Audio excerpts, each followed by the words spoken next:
Ríos,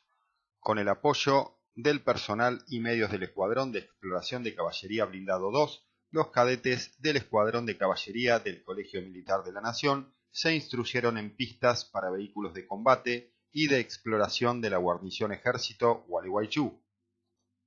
Jujuy, como parte de las actividades preparatorias para la peregrinación a la Virgen de Copacabana de Punta Corral, nuestros soldados del Grupo de Artillería de Montaña 5 realizaron la ascensión al Cerro Suncho a 4.800 metros sobre el nivel del mar, trasladando las cruces que señalarán el camino de los fieles. Buenos Aires.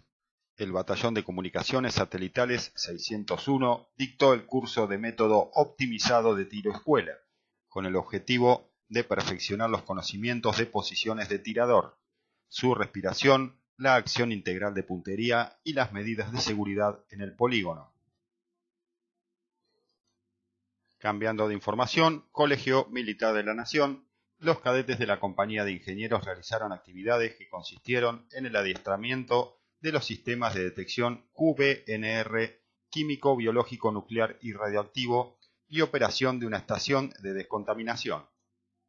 Por otra parte, los cadetes de la Compañía de Comunicaciones recibieron instrucción en medios satelitales, guerra electrónica y ciberdefensa para luego desempeñar el rol de jefe de sección en el campo de instrucción de la Agrupación de Comunicaciones 601.